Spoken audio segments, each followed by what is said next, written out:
기독교 미래학자 중에 레너드 스위트라고 하는 분이 있어요. 미국의 이제 신학대학교 교수인데 이분이 4M 이론, 그래서 M자 4개를 가지고 기독교 신앙을, 오늘날의 기독교 신앙이 이렇게 변질되어졌다라는 걸 알려주고 있는데, 첫 번째가 이렇게 시작한다는 거예요. 미셔너리 처치예요. 선교적 교회죠. 복음을 전하는 아주 출발점이 너무 좋죠. 선교적 교회로 출발을 합니다. 그런데 좀 지나면서 미니스트리 처치예요. 사역을 열심히 하는 거예요. 여기까지도 그래도 좀 괜찮죠. 교회에 맞춰진 여러 가지 사역들을 해요.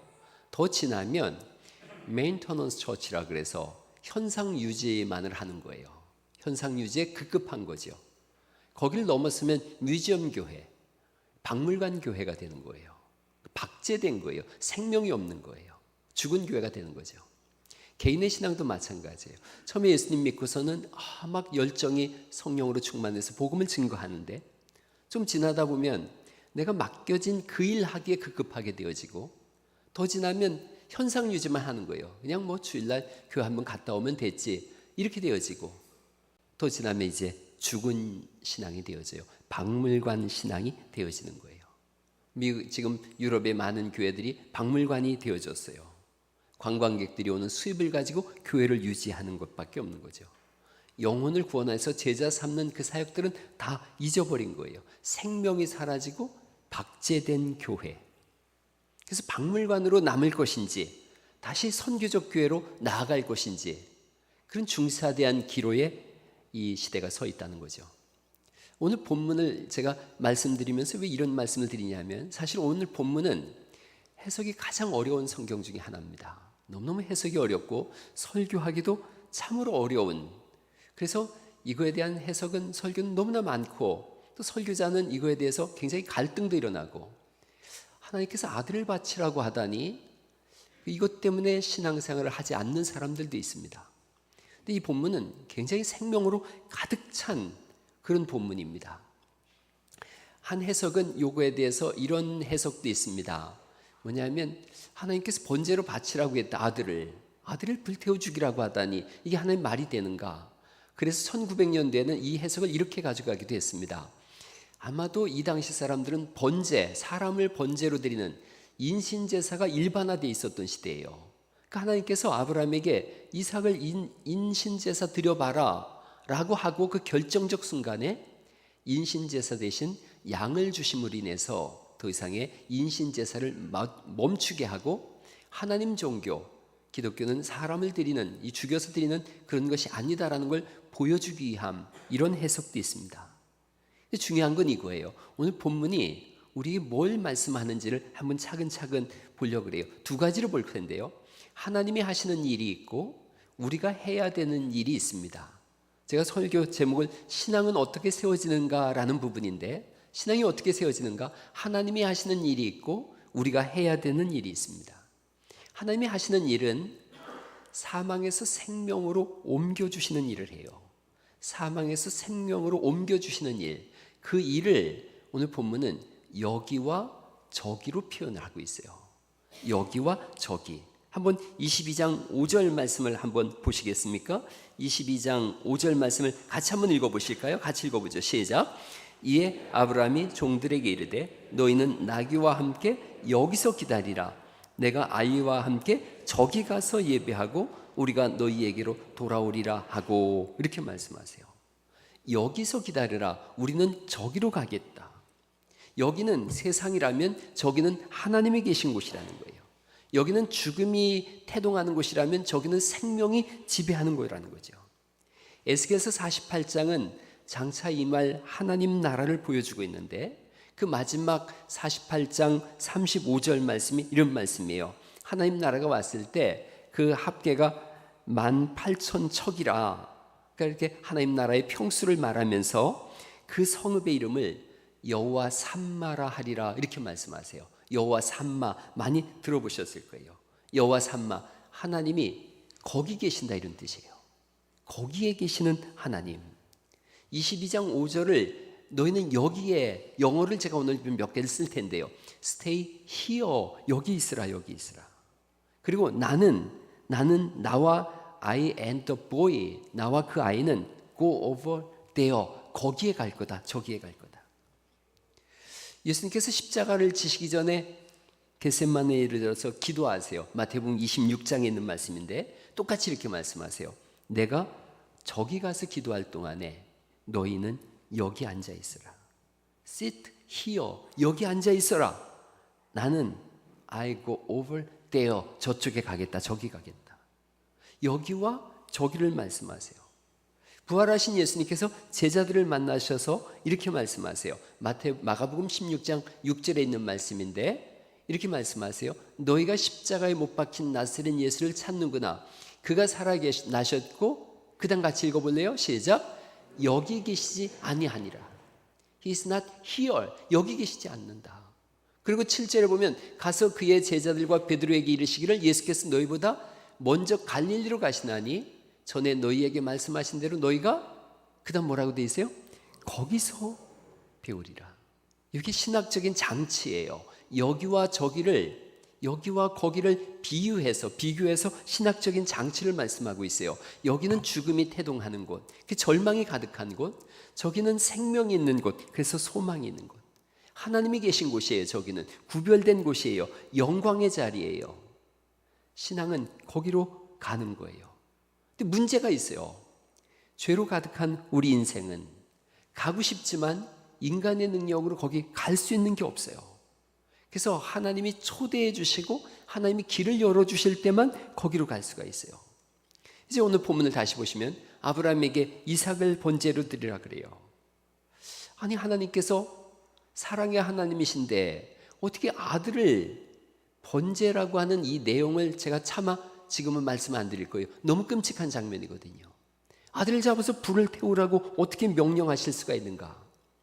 이렇게 한번 생각해 보세요. 하나님이 없는 인생은 어떻게 될 것인가를 한번 생각해 보세요. 하나님께서 번제로 드리라라고 하세요. 하나님 없는 인생. 성경은 우리에게 지옥을 말려주고 있어요. 영원한 지옥이다. 하나님 없는 곳이 어딘가? 거기가 지옥이에요. 성경이 말씀하시는 그리고 우리가 알고 있는 모든 아름답고 행복하고 평안하고 쉼이 있는 곳, 거기는 하나님이 계신 곳이에요. 하나님이 계신 곳에만 안식이 있고 평안이 있는 줄 믿으시기 바랍니다. 하나님 없는 곳이 고독과 고통과 절망과 불행이에요. 죄로 말미암아 영원한 지옥에 떨어질 인생, 그 모습은 번제단에 올라가서 칼로 배임을 당하고 불태워 죽이는 듯한 그런 고통의 장소예요. 우리 하나님 없는 인생의 종착역이 어딘가? 지옥이에요. 번제단 위에 이삭이 있어요. 그게 사실은 하나님 없는 우리 인생의 모습이죠. 우리는 다 그렇게 죽어서 지옥에 떨어질 수밖에 없는 인생들이에요. 우린 때로는 아유 하나님은 왜 이렇게 저렇게 우리 인생을 고단하게 하십니까? 성경은 이렇게 말씀하세요. 우리는 죄로부터 태어났다고. 하나님이 모든 것을 선하게 하셨으나 선악과를 먹고 범죄하는 씨앗이 우리 속에 있어서 끊임없이 죄에 편입되어져서 죄를 먹고 마시는 게 우리 인생이에요. 그대로 두면 누가 따질 것도 없고 물을 것도 없이 그대로 두면 영원한 지옥에 떨어질 수밖에 없는 인생이에요. 번제단 위에 죽어야 되는, 불태워져야 되는 이삭의 모습은 우리의 모습인 거죠. 여기서 반전이 일어납니다. 22장 13절 말씀을 한번 보실까요? 22장 13절 말씀 같이 한번 읽어보시죠. 시작. 아브라함이 눈을 들어 살펴본 즉 한 순양이 뒤에 있는데 풀이 수풀에 걸려 있는지라 아브라함이 가서 그 순양을 가져다가 아들을 대신하여 번제로 드렸더라 말씀하세요. 대신하여 번제로 드렸다. 대신하여. 그리고 이 순양은 예수님의 그림자예요. 이런 걸 모형론이라고도 하고 예표론이라고도 해요. 예수님을 드러내고 있는 거예요. 수풀에 걸려 있는, 이 수풀이란 말은 다른 나라 성경을 보니까 나무에 걸려 있는. 그래서 예수님을 보면 십자가 나무에 걸려 있는 예수님. 그 번제단 위에 올려져 있어야 될 제물 대신 순양이 올라갔는데 우리 대신 희생양이 대신 예수 그리스도를 말씀하세요. 그래서 신학적으로 이걸 대속이라 그래요. 대속. 이삭 대신 순양을 준비하셔서 이삭이 죽어야 될 자리에 순양이 죽듯이 우리 대신 예수님이 그 그곳에서 십자가의 죽으심으로 대속하셨다 이렇게 말씀하세요.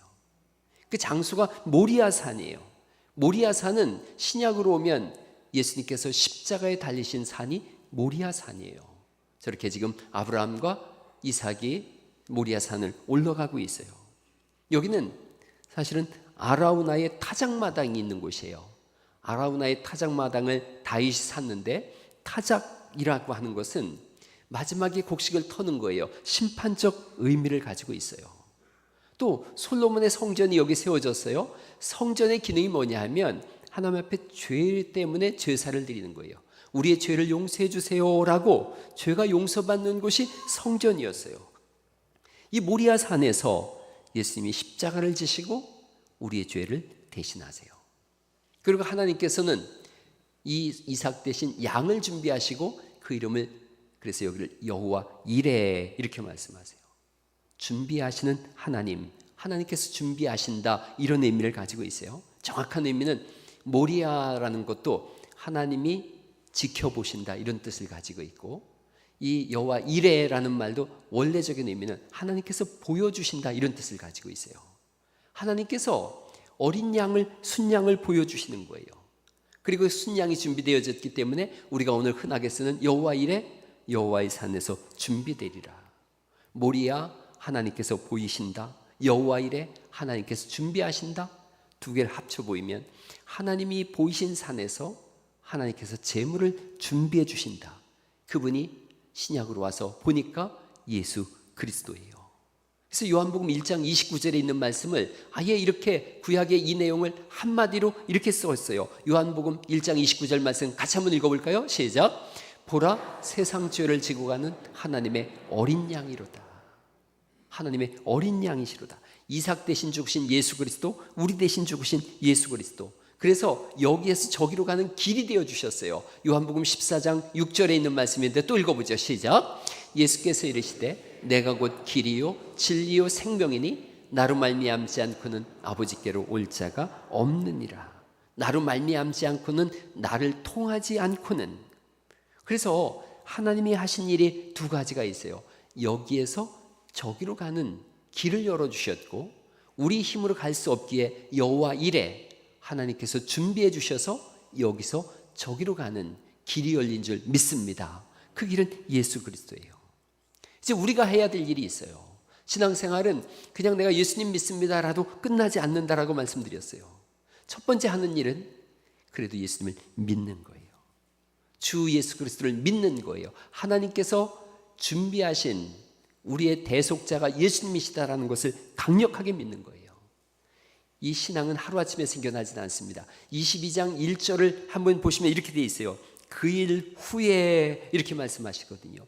그 일 후에. 그 일은 21장에 있는 말씀인데 21장 12절 말씀을 한번 보실까요? 21장 12절 말씀 같이 한번 읽어보죠. 21장 12절 시작. 하나님이 아브라함에게 이르시되 내 아이나 내 여종으로 말미암아 근심하지 말고 사라가 내게 이른 말을 다 들으라. 이삭에게서 나는 자라야 내 씨라 부를 것임이니라. 이렇게 말씀하세요. 이삭에게서 나는 자, 그러니까 이삭을 통해서 하나님은 아브라함의 후손들을 이어가겠다고 하는 거죠. 아브라함은 그 약속을 믿었어요. 하나님께서 이삭을 통해서 하시겠구나, 그 약속을 믿었는데, 그런데 22장에 와서 내 아들, 내 사랑하는 내 독자를 모리아산에 가서 번제로 드리라라고 하는 무서운 명령을 내리세요. 아주 22장 2절에 있는 말씀은 너무 무서운 말씀이죠. 번제로 드리라. 3절 말씀에 아브라함이 아침에 일찍 일어나. 많은 주석가들은 그렇게 해석도 해요. 이 사람이 얼마나 믿음이 좋은지 하나님 말씀에 순종하려고 일찍 일어났다. 그러나 저는 키에르케고르라고 하는 신학자가 있어요. 키에르케고르의 해석에 제가 동의해요. 순종하려고 일찍 일어났다? 아니라는 거죠. 분명히 밤잠을 설쳤을 거예요. 여러분, 아브라함에게 있어서 이삭은 자기 생명이에요. 여러분, 부모를 생각해 보세요. 부모에게 있어서 자식은 생명이에요. 자기 생명보다 더 소중해요. 그제 아내한테 들은 얘기인데 그 사람 이름을 제가 찾다 못 찾았어요. 유재석의 유퀴즈에 나온 여자래요. 큰 어려움을 두 가지를 겪었대요. 한 번에. 하나는 이분이 삼풍백화점에 근무를 했었는데 월수금은 근무를 하고 화목은 그 학교에 가서 강의를 했대요. 마침 강의 나간 날 삼풍백화점이 무너진 거예요. 자기 동료들이 수없이 많은 사람이 죽고 자기는 하루아침에 직장을 잃었는데 엄청난 충격이었는데 그건 충격도 아니었대요. 아들이 갑자기 쓰러진 거예요. 병원을 갔더니 심장에 문제가 있다고 이제 나를 준비하라 그러더래요. 얼마나 그게 고통스러웠는지 하루아침에 머리가 하얗게 샌다는 게 무슨 말인지 이해가 됐다 그래요. 이분이 간절히 기도했대요. 이 아이를 살려주면 내 평생의 이웃을 위해 살겠습니다. 정말 아이가 기적적으로 살았다 그래요. 그래서 그분은 지금도 모든 그런 유튜브나 이런 수입을 다 이웃을 향해서 쓰고 있고, 그리고 그 쓰는 것만으로도 자기 마음이 안 채워져서 한 달에 한 번씩 기관에 가서 섬긴다 그래요. 자식은 부모에게 그런 존재예요.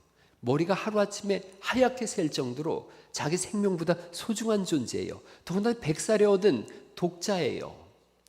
키에르케고르가 이렇게 썼어요. 그는 나에게 가장 소중한 것을 주셨고 이제 나에게 가장 소중한 것을 달라고 하시네. 이것이 진정 하나님의 뜻인가? 아니면 내 안에서 나 스스로를 시험하는 목소리인가? 내가 들은 것은 천사의 목소리인가? 아니면 내 안의 법이나 나 스스로를 채찍질하는 것인가? 누워서 생각해도 엎드려서 기도해도 도무지 알 수가 없다. 해가 뜨지 않았으면 좋겠다. 그 밝은 빛 아래서 내가 무엇을 해야 할지 나는 아직 결정하지 못했으니, 그러나 해는 어김없이 떠올랐다. 일단 모리아산으로 출발을 해보자. 가면서 하나님께 물어보자. 아니, 모리아산에 당도했을 때 하나님께 외쳐보자. 내가 번제를 피울 때 오시겠지. 내 앞에 계시겠지. 내 안에서 주체할 수 없이 울리는 목소리가 과연 어디서 온 것인지 하나님은 아시겠지. 하나님은 대답해 주시겠지. 지금까지 나를 인도해 오신 분이시니까 지금의 나는 그분의 인도하심으로 빚어진 나이니까.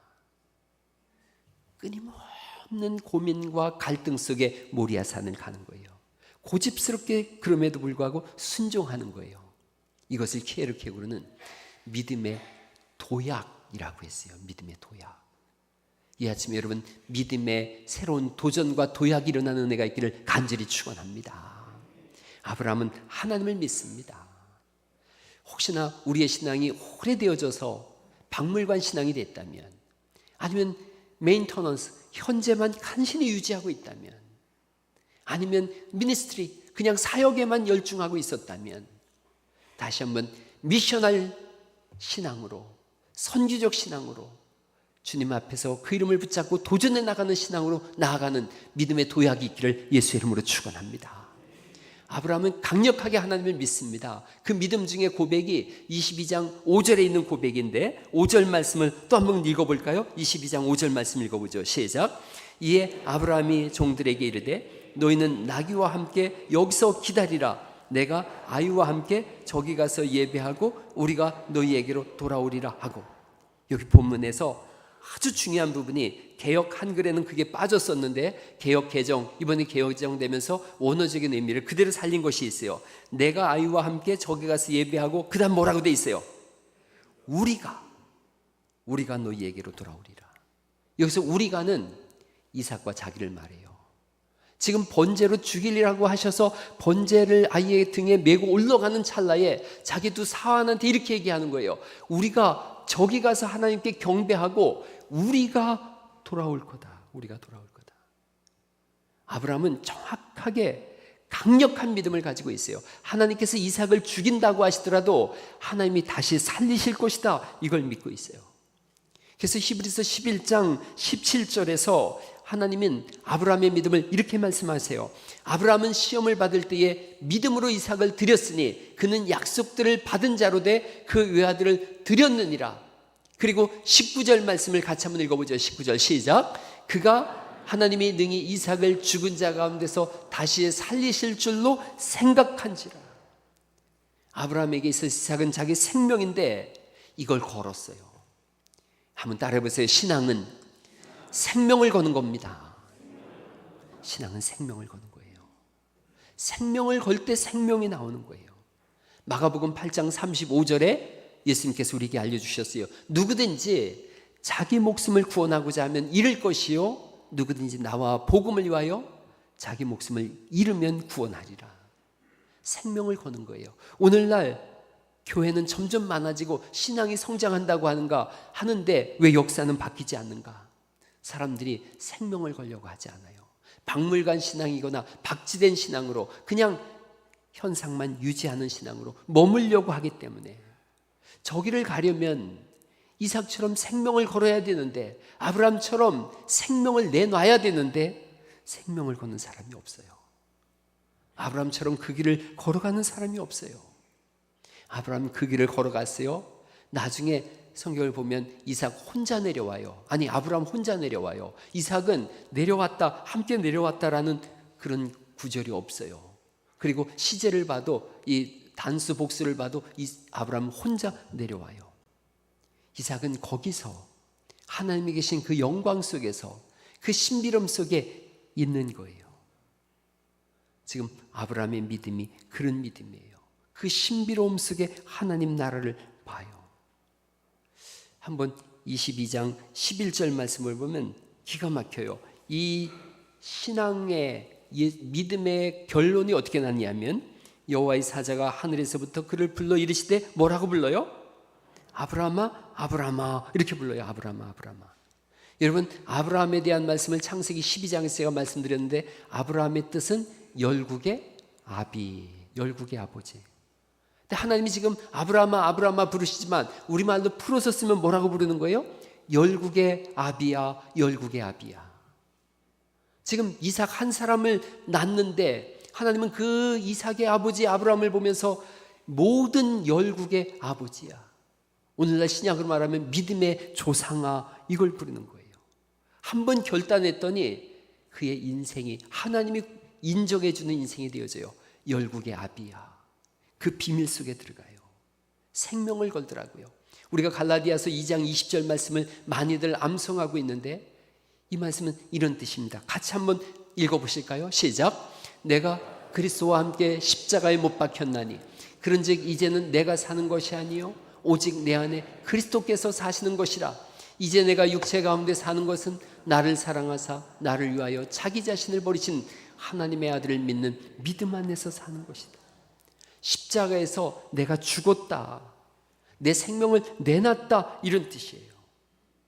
충성하고 헌신하고 하는 모든 사역의 동인이 어디에 있는가? 내가 예수님과 함께 죽었다, 여기서 출발해요. 내가 죽었기에 이제는 이 땅에 여기에 속한 사람이 아니라 신비로운 저기에 속한 사람이기에 그 신비를 따라 가는 거예요. 지금 아브라함은 그 길을 걸어갔고 그 아버지의 신앙을 이삭이 다 봐요. 이삭이 아버지한테 이렇게 묻지 않습니까? 번제 드릴 나무는 여기 있는데 양은 어디 있습니까? 이삭이 늘 받던 거예요. 아버지의 예배를 받던 거예요. 아버지가 나무를 버려놓고 양을 잡아서 하나님께 드리는 그 예배를 늘 봤어요. 이때 이삭의 나이를 대략 역사가들은 요세푸스는 25살쯤 됐을 것이다. 그리고 야살의 책이라고 하는 책이 있는데 그 야살의 책에서는 37살로 봐요. 그 대략 한 30살쯤 됐을 거예요. 근데 어렸을 때부터 그가 본 게 뭔가? 아버지가 예배하는 걸 본 거예요. 그 아버지가 신비로움 속에 하나님을 만난 걸 본 거예요. 그러니 이삭도 아버지가 그 단 위에 눕힐 때에 묶어서 묶을 때 그대로 순종하는 걸 봐요. 그래서 하나님은 이 이삭이 하나님 앞에 드려진 이 사건을 보고 거룩한 산제사라고 말씀하세요. 거룩한 산제사다. 로마서 12장 1절에 있는 말씀인데 같이 한번 읽어보시겠습니다. 시작. 그러므로 형제들아, 내가 하나님의 모든 자비하심으로 너희를 권하노니 너희 몸을 하나님이 기뻐하시는 거룩한 산제물로 드리라. 이는 너희가 드릴 영적 예배니라. 거룩한 산제사라는 것을 신약은 헬라어로 쓰여졌지만 구약 성경으로다 보면 하니 코르반, 살아서 가까이 가는, 이런 뜻이에요.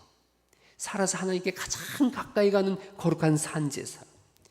여러분, 오늘 우리가 드리는 이 예배가 이삭이 번제하던 이에 드려졌듯이 하나님 앞에 한이 코르반, 살아서 가장 가까이 가는 예배인 줄 믿으시기 바랍니다. 하나님께서 아브라함아 부르실 때 내가 여기 있나이다, 그 내가 여기 있나이도 이 헬라 히브리어 성경은 여러분 잘 아는 단어예요. 코람데오예요. 코람데오. 하나님 앞에 내가 있습니다. 그러니까 아브라함과 이삭은 지금 하나님 앞에 가장 가까이 간 그런 예배를 드리고 있고, 신앙의 도약이 일어나는 그런 사건이에요.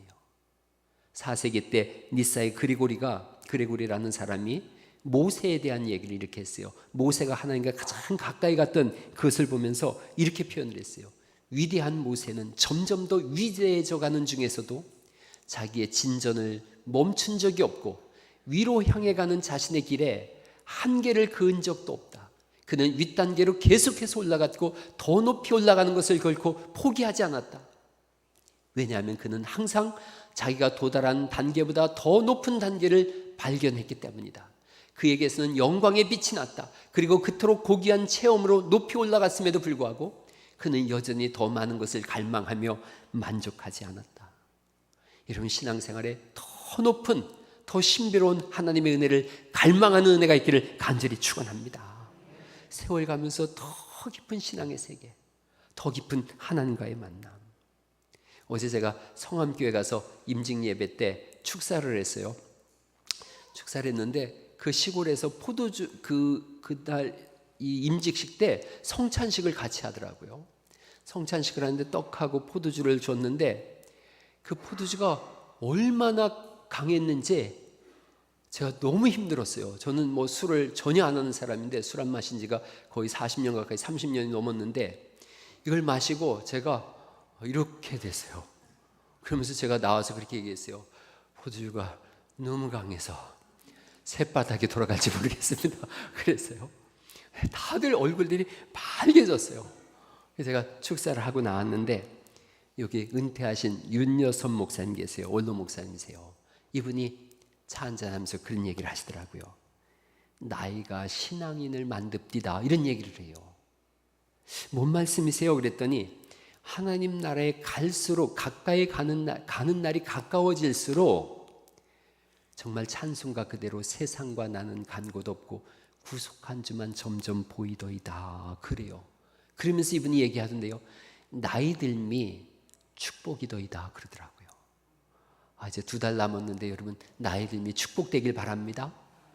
신앙 안에서 가능한 얘기예요. 신앙 안에서. 신앙 없는 사람은 나이 들미 저주예요. 신앙 가진 사람은 나이 들면 들수록 신앙이 더 깊어지는 거예요.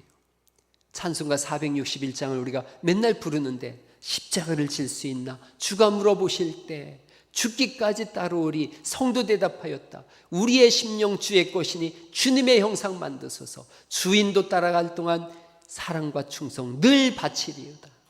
4절은 이렇게 돼 있어요. 이런 일 다 할 수 있나? 주가 물어보실 때 용감한 자 바울처럼 선뜻 대답하리라.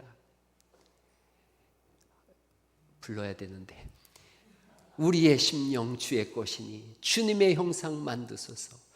주인도 따라 살아갈 동안 사랑과 충성 늘 바치오리라.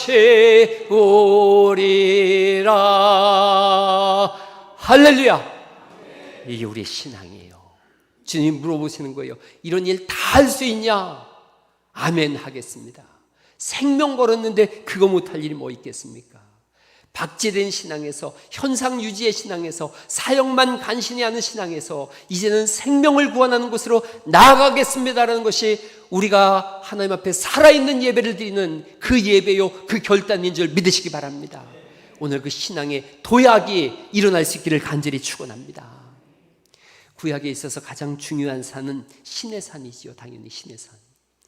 모세가 높은 곳에 올라갔어요. 군중들이 맨 밑에 있고 그 위에는 천부장, 백부장들이 있고 그 위에는 여호수아가 있고 맨 꼭대기에는 모세가 하나님의 임재 가운데서 말씀을 받고 있어요. 올라가고 해서 하나님을 만나요.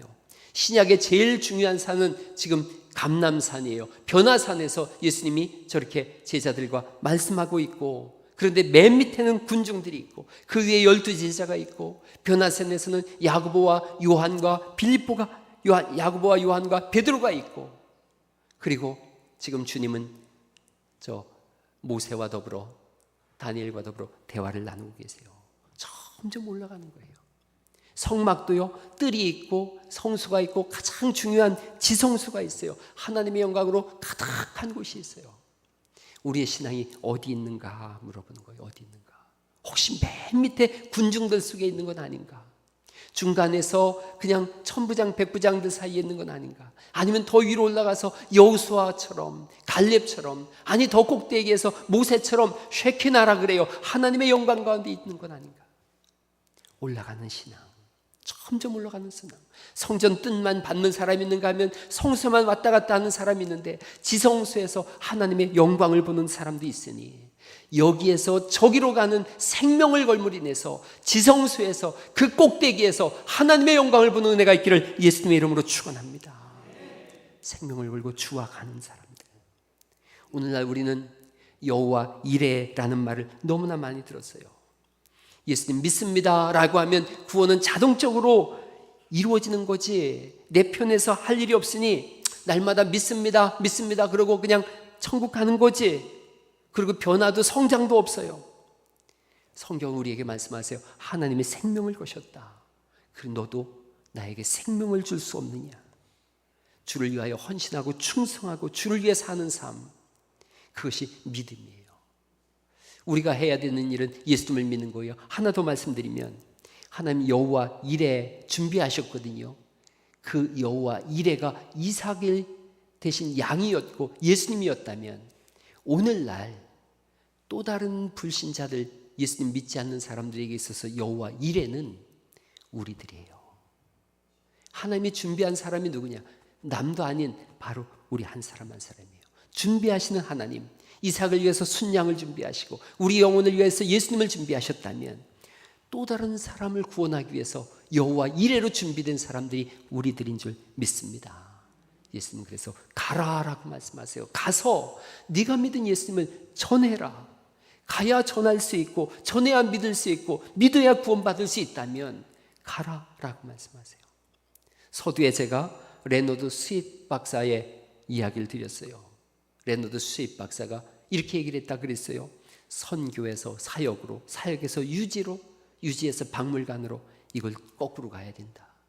거꾸로 가는 일을 이분이 재미난 표현을 썼어요. MRI를 재부팅해야 합니다. MRI, 자기 공명 영상인데 이 MRI를 이분이 이렇게 약자를 썼어요. 마태복음 28장 18절에 너는 가서 모든 민족으로 제자를 삼아 아버지와 아들과 성령의 이름으로 가르쳐 지키게 하라 그랬는데, 너희는 가서 미셔널 사명을 가져라. 선교적 사명을 가져라. M이에요. M. 제자로 삼아 관계를 가져라. relational, 관계성을 가져라. 그리고 모든 민족을 incarnational, 그들과 같은 모습으로, 예수님이 우리에게 사람의 모습으로 오셨듯이 우리가 그들에게 같은 모양으로 가서 복음을 전해라. 그러니까 가는 거예요. 가서 그들과 같은 모양이 되어져서 그들에게 복음을 증거할 것을 우리에게 말씀하세요. 하나님이 여호와 이레로 양을 준비하셨듯이 이 시대를 위해서 우리를 준비하셨어요. 왜 이 시대에 여러분이 태어났는지 모르겠고, 왜 이 시대에 이 많은 교회 중에 갈릴리에 모이게 하셨는지 잘 모르지만, 그러나 하나님은 우리를 여기 모으신 것은 여호와 이레예요. 우리를 통해서 해야 할 일이 있기 때문인 줄 믿으시기 바랍니다. 가서 복음을 전해라. 스타벅스의 회장이 하워드 슐츠예요. 하워드 슐츠가 오늘 이런 얘기를 했다 그래요. 나는 최고 경영자가 CEO예요. CEO, Chief Executive Officer. 그런데 이분이 나는 그 CEO가 아니라 똑같은 CEO인데 Chief Evangelic, 그 복음주의라는 거예요. Evangelic Officer입니다. 무슨 얘기를 했냐면, 나는 최고 경영자가 아니라 최고 전도자입니다. 그래서 크리스찬인가 했더니 잘 들어봤더니 나는 어딜 가든지 스타벅스 커피와 회사를 전도합니다. 그래서 모든 사람들이 스타벅스를 찾게 한다는 거예요. 우리야말로 진짜 최고 전도자인 줄 믿습니다. 최고 전도자를 살라고 우리를 부르셨어요. 저번에 제가 기도하다가 이렇게 가만히 도형을 보다가 기가 막힌 생각을 혼자 해봤어요. 신앙하고 접목을 해봤습니다. 대각선을 봤어요. 대각선이 저렇게 생겼어요. 예. 이쪽 끝에 있어요. 대각선 신앙이 있을 수 있겠다. 대각선 신앙. 시작은 주님과 같이 했는데, 시간은 주님과 같이 했는데 가면 갈수록 주님과 멀어져요. 대각선은 진행되면 점점 멀어져요. 그래서 주님과 상관없는 사람이 되어져요. 그런가 하면 원형이 있어요. 원형. 늘 현상 유지만 하는 거예요. 신앙이 늘 똑같아요. 변화도 없고 그냥 그 시기 장식인 신앙이 있어요. 평행선이 있어요. 평행선. 그 밑에 있는 게 평행선이에요. 주님과 늘 평행이에요. 그러면서 본인은 예수님 믿는다고 생각해요. 주님을 만난 적이 없는 거예요. 평행한 거예요. 예수님 옆에 계시니까 내 예수님 잘 믿지. 그리고 평행선으로 가는 거예요. 진짜 신앙은 직선이에요. 주님과 함께 시작했고 주님과 함께 진행하고 주님과 함께 끝까지 가는 신앙인 줄 믿으시기 바랍니다. 제가 저 그림을 보면서 생각을 했어요. 혼자 이렇게 이 스위트 박사의 글과 한번 매칭을 해봤어요. 대각선 신앙, 박물관 신앙이다. 원형 신앙, 메인터넌스, 현상 유지 신앙이다. 평행선, 사역적 신앙이다. 직선, 선교적 신앙이다. 생명을 걸고 성령과 동행하며 선교적 신앙으로 생명을 걸고 나아가야 돼요. 신앙에 대해서 어떻게 세워지는가 두 가지를 말씀드렸어요. 하나님이 하시는 일, 생명으로 우리를 인도하시고 우리 힘으로 안 되기에 여호와 이레로 하세요. 우리가 할 일, 예수님을 믿는 것이며 하나님이 이 시대에 여호와 이레로 나를 준비하셨으니 생명을 전하는 거예요. 그때 신앙의 도약이 일어납니다. 생명을 걸자라고 말씀드렸어요. 언젠가 제가 칼릴 지브란의 시를 읽어드린 적이 있어요. 칼릴 지브란의 시가 절반의 생이라고 하는 시가 있어요. 절반의 생. 읽어드려 볼게요. 절반만 사랑하는 사람을 사랑하지 말라. 절반만 친구인 사람과 벗하지 말라. 절반의 재능만 담긴 작품에 탐닉하지 말라. 절반의 인생을 살지 말고 절반의 죽음을 죽지 말라. 절반의 해답을 선택하지 말고 절반의 진리에 머물지 말라. 절반의 삶은 그대가 살지 않은 삶이고 절반의 삶은 도착했으나 결코 도착하지 못한 것이고 절반만 간 길은 어디에도 이르지 못하며 절반의 생각은 어떤 결과도 만들지 못한다. 이 시를 읽고 제가 썼습니다. 절반의 신앙은 미지근한 신앙이다. 절반의 신앙은 머뭇거리는 신앙이다. 절반의 신앙은 뒤집지 않은 전병이다. 절반의 신앙은 하나님 나라 가지 못한다. 이대로 절반의 신앙, 엉거주춤 신앙, 머뭇거리는 신앙, 이 눈치 저 눈치 보며 양다리 신앙으로 살다가 불안한 가운데 심판대 앞에 서지 말라.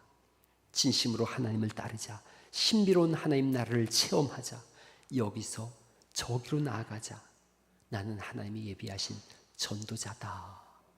여러분, 하나님께 다 쏟아내셔서 생명의 길 걸어가는 은혜가 있기를 예수님 이름으로 축원합니다.